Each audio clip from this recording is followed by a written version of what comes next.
Hi friends, నేను మీ దేవి. Happy మా వంటిల్లు నా వ్లాగ్స్లో ఈరోజు మా వంటిల్లు మీ అందరి కోసం నేను చేసి చూపించబోయే రెసిపీ రెగ్యులర్గా చేసుకునే రొటీన్ బిర్యానీస్ కాకుండా ఈరోజు మా వంటింట్లో మీ అందరి కోసం నేను ఆవకాయ బిర్యానీ చేసి చూపిస్తున్నాను. ఇది నేను ఒకసారి రెస్టారెంట్లో తిన్నాను, ఇంట్లో ట్రై చేశాను. చాలా చాలా బాగుంది అసలు. అందుకే మీ అందరికి కూడా ఈరోజు చేసి చూపిస్తున్నాను. తప్పకుండా ఒకసారి ఇలా డిఫరెంట్గా ఆవకాయ బిర్యానీ ట్రై చేయండి. ముందుగా ఇంగ్రీడియంట్స్ చూద్దాము. ఒక 2 ఆనియన్స్ ని స్లైసెస్ గా కట్ చేసి పెట్టాము. అలాగే ఒక 7-8 పచ్చిమిర్చి, ఒక 2 క్యారెట్ని ఇలా ముక్కలుగా కట్ చేశాను. అలాగే ఒక 10-12 వరకు బీన్స్ ని కూడా ఇలా సన్నగా పొడవుగా కట్ చేసి పెట్టుకున్నాను. ఒక టమాటోని ఇలా ముక్కలుగా కట్ చేసి ఉంచాను. అలాగే ఒక రెమ్మ కరివేపాకు, కొత్తిమీర.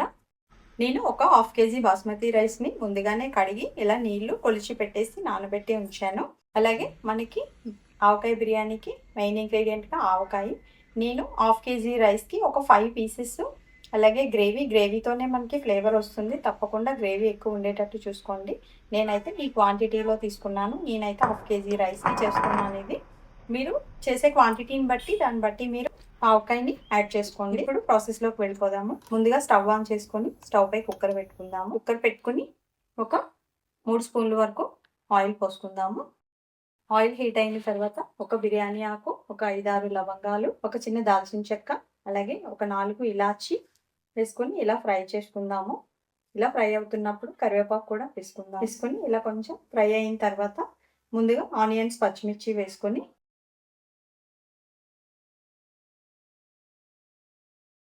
ఇలా ఒక్కసారి కలిపి మూత పెట్టి ఆనియన్స్ని కొంచెం కలర్ చేంజ్ అయ్యే వరకు కొంచెం ఫ్రై చేసుకుందాము.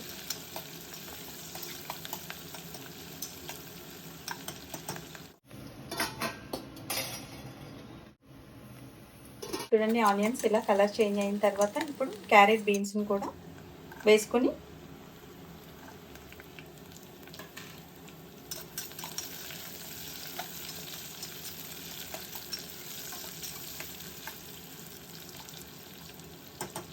ఒక 1/2 స్పూన్ సాల్ట్ వేసి ఒక్కసారి బాగా కలిపి ఈ ముక్కల్ని మూత పెట్టి 1 నిమిషం మగ్గనిద్దాము.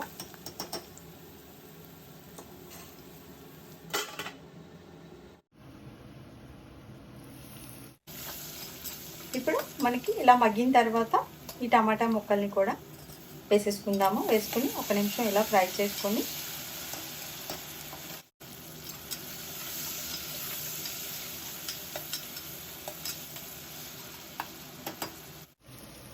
అలాగే ఒక ఫుల్ స్పూన్ అల్లం వెల్లుల్లిపాయ పేస్ట్ కూడా వేసుకుందాము.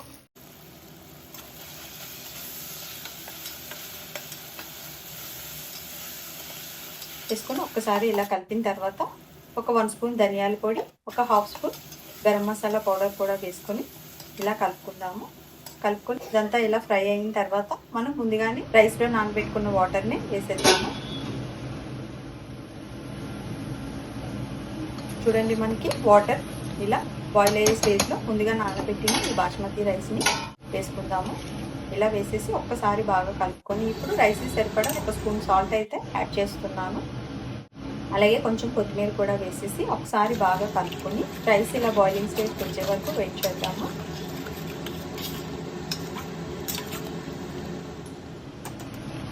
ఇప్పుడు రైస్ మనకి ఇలా ఉడుకుతున్నప్పుడు ఈ ఆవకాయని ఇలా డైరెక్ట్గా వేసేసుకుందాము. వేసుకుని ఒక్కసారి కలిపి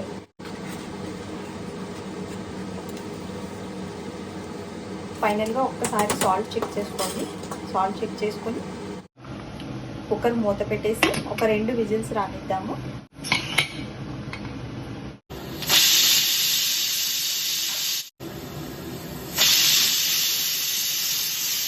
ఇప్పుడు 2 విజిల్స్ వచ్చేసింది. 2 విజిల్స్ వచ్చిన తర్వాత స్టవ్ ఆఫ్ చేసేసి ఒక 7 to 8 మినిట్స్ వరకు మనం స్టీమ్ పోయే వరకు వెయిట్ చేద్దాము. ఇప్పుడు చూడండి, నాకైతే స్టీమ్ పోయింది. ఇప్పుడు ఈ కుక్కర్ని ఇలా ఓపెన్ చేసి చూద్దాము. చూడండి, మనకి ఎంత పర్ఫెక్ట్గా కుక్ అయిపోయింది. అంతేకాదండి, మూత ఓపెన్ చేసేసరికి ఆవకాయ స్మెల్ అనేది బాగా తెలుస్తుంది. ఇప్పుడు ఒక్కసారి దీన్ని ఇలా కలుపుకొని